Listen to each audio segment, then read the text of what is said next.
I feel like a lot of us have been learning anatomy straight out the books, but your characters may still look stiff, still somehow wrong, or you just aren't sure how to apply your real anatomical practice to make pretty stylized art. Textbook anatomy is not designed to make your art look appealing, and most people, me included, never learned how to translate it. But by the end of this video, you'll understand exactly why a deep anatomy bag can feel useless if you don't know how to apply it, and how to make it finally click in a way that you can implement to your own practice routines right now. The myth of real anatomy. Okay, so I'm gonna break this down into two categories. There's the textbook anatomy stuff, you know, like the medical diagrams, the crazy Latin muscle names, 3D medical programs, and learning all the stuff literal doctors know. Then there's artist anatomy, which is based in rhythm, design, shape language, and more abstract things like style. Real anatomy is more like information, and art anatomy is interpretation. And nobody teaches you the interpretation part, or at least nobody taught me. So why are these two anatomy categories important, and how do they thrive and depend on one another? The whole concept is actually pretty easy to get the gist of. Having a lot of knowledge, repetition, and familiarity with how muscles actually look straight out the books is necessary in order to confidently break those complex muscle groups down into appealing shapes. Then how you choose to interpret those appealing shapes basically in part becomes your style. The key to it all is to study both of these categories in parallel, giving them both equal attention and dedication. Doing so unlocks artist confidence, and that is where the pretty art lies, which that pretty art is 99% of what gets us out of bed and on that anatomy grind in the first place. I learned the hard way over and over again by trying to cheese the whole system by only studying the appealing stuff first, thinking I can bypass actually learning muscle names and doing all that literal schoolwork. And while that isn't the worst thing in the world, I do remember not being able to feel confident at all, and if somebody asked me why I thought an artist drew something in this specific way, I literally could not have an answer to it back then. Where now I can say like, oh yeah, an artist draws legs this way because that's just how they style the biceps femoris, which then can be broken down into this cool trapezoidal shape that you see here. Yeah, no way I could understand that back in the day, but back then I could copy things really well. But by not knowing why things were shaped the way they were, no matter how perfect the copy or study was, it just didn't radiate appeal. That's cool and all, but what do you do and practice in the in-between of knowing anatomy and then knowing how to make it pretty and feel good? The answer I found is kind of determined by how well you understand the following fundamentals: form, 3D shapes, and rhythm.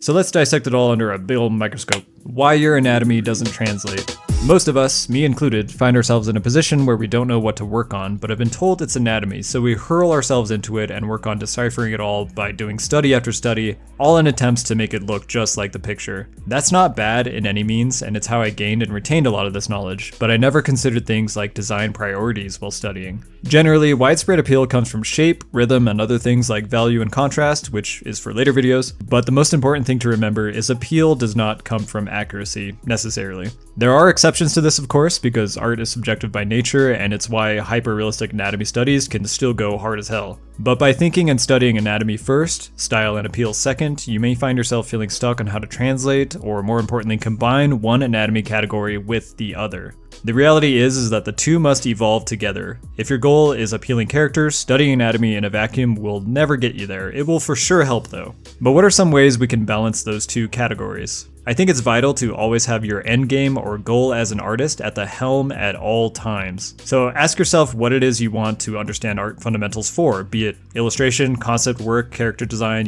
stuff like that. Then actually take it one step deeper. If your dream is to be an illustrator, what kind of illustrator? A classical oil painter, a splash artist, anime artist, cool guy TM, you know what I mean? Then once you decide that for yourself and feel pumped at the thought of you no longer struggling to make a cool piece and what it's going to feel like to have all of it be effortless, put that at the top of your art goal pyramid.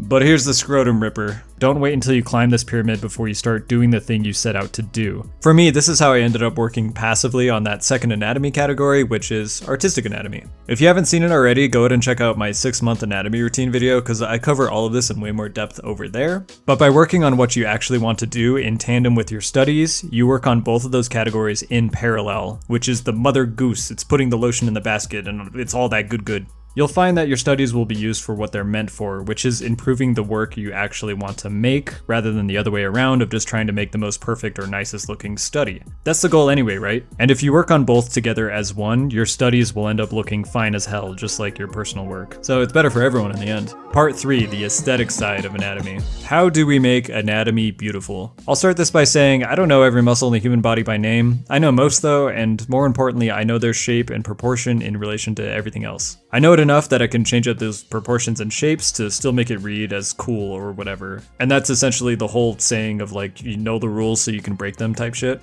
And to demonstrate what a balance of textbook anatomy and artistic anatomy can look like, let's break down my approach. I like to lay down basic construction first, which is always just a big shape with form that represents key parts of a human, like the ribcage and pelvis. It's like a quick way to cover a lot of ground and build stuff upon, hence the name construction, right? Then from here I know the key landmarks from which I can then branch out to even more simplified construction on. And this is where we begin stylistic exaggeration, since I know the shapes of the muscle groups, so I can then push them into exaggerated and cool looking shapes. The things to highlight about what makes artistic anatomy so cool to look at and perform are rhythm, flow over accuracy, strategic exaggeration, and small versus big shape groupings. You bet your bitsies I'll make videos about all of that in due time, but for now, here's the quick rundown on what the most important of each of those are. By the way, please feel free to research all of these on your own or check out the description of this video for some cool sources on all of it. They'll go into way more depth than I'm able to do in this video and potentially in future videos, so definitely check it out. Rhythm is essentially just flow between lines. Think like push and pull and how the energy of one shape curves and how that momentum directly affects the shape it's connected to. This is huge for anatomy specifically and will make all the difference between a stiff study and a living one. Small versus big shape groupings is essentially just shape language, which plays heavily into your ability to execute strategic exaggeration.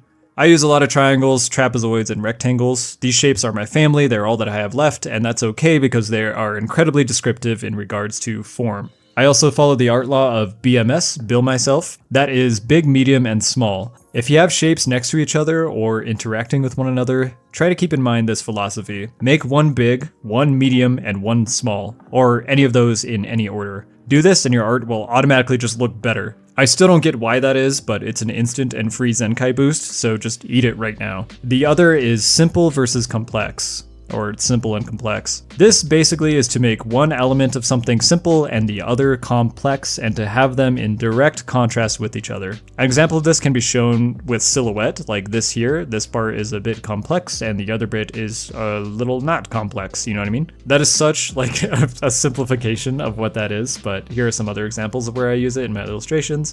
Here's like another kind of example of it. You can see at the top bit of this wing here, it's all flat and pretty not complex, and then you get to the other side, these little bony spurs sticking out. That's the complex side, right? So you got simple, complex, even the mountains in the background, it's complex next to simple, which is the sky.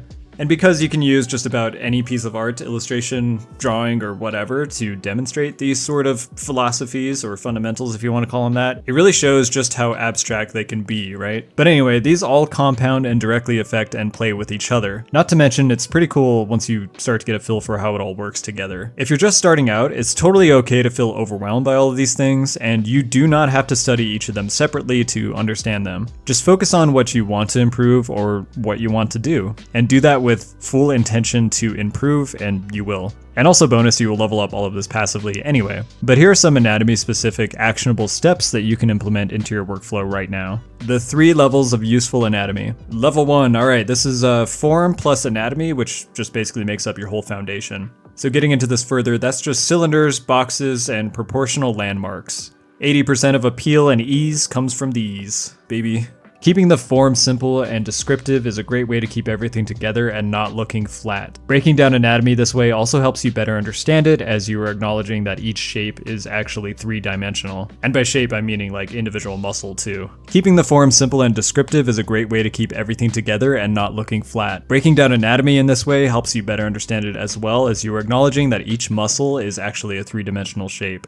To get this to stick into your melon, try drawing these descriptive curved lines, both vertical and horizontal, on whatever shape you are trying to better understand. Making these little wraps and doing them everywhere will get you to understand that each shape you draw actually has volume, and eventually your shapes won't need these to look 3D. It's really trippy, and I don't get why that is, but it is and it do, so try it out. Level 2, functional anatomy, or just like movement and stuff. This is all about what engages, what stretches, tension points, and connection points and all that. This is where we get a little spicy and where all that textbook study and knowledge gets a chance to shine. Understanding how muscles look under tension will help you be able to play and push with their general shape more, which then you can also get crazy with some of the fundamental highlights we talked about in the previous segment. The trick of this level is the studying and routine. The more you understand textbook anatomy, the more you will become familiar with their connection points and be able to draw them each independently in any angle and all that stuff. So get to it, but also don't neglect your personal work and the stuff you're learning these things to get better at in the first place. You know what I mean?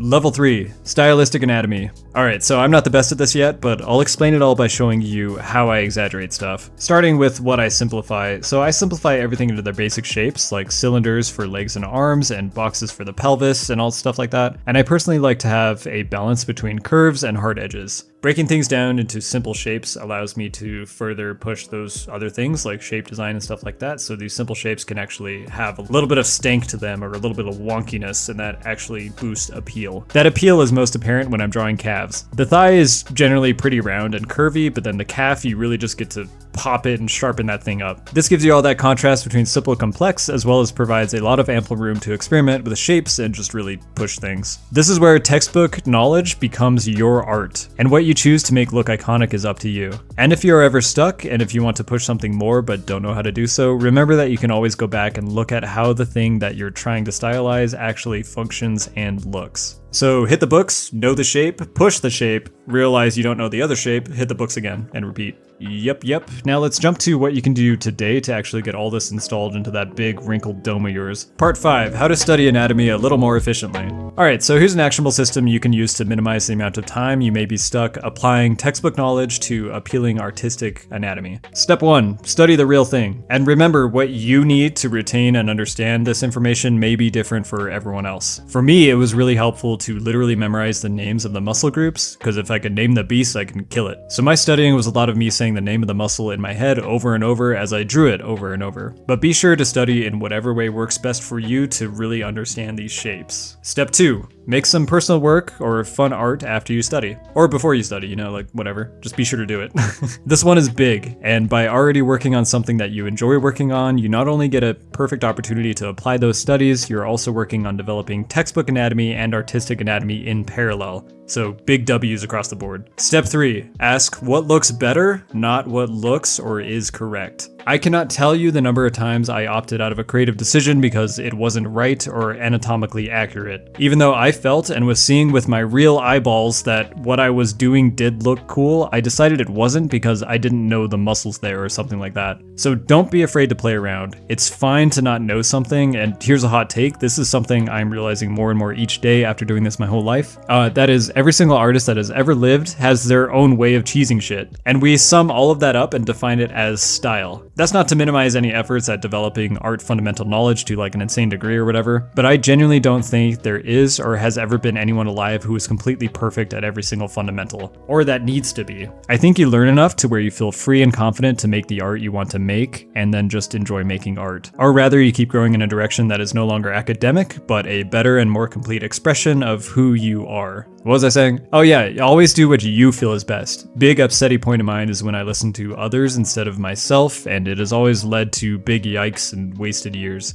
So avoid that if you can. And always remember this, if you want pretty anatomy, you don't necessarily need more muscles, you need better design. And to remember to keep doing the kind of art that you want to do, even if you can't do it well yet.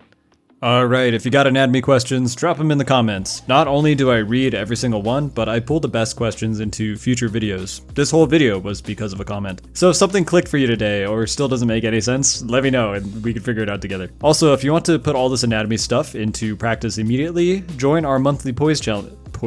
Check out our monthly pose challenge over on Discord. Every month I hand select a ridiculously hard pose, and everyone is welcome to sketch it, study it, or turn it into a full illustration, whatever they want. Here's the pose I chose for November, and for me this was a really difficult pose, because there's a lot of tangents going on, there's a lot of foreshortening and weird stuff happening with the bends in the legs and stuff, so I figured this was a good one. And I absolutely loved seeing all of your entries to this. It's just incredible work, everybody. So hop on in, the December one's about to drop soon. Share your work and let's all level up together. And I think that's gonna wrap it up for this video. One step back, 2 steps forwards. See ya.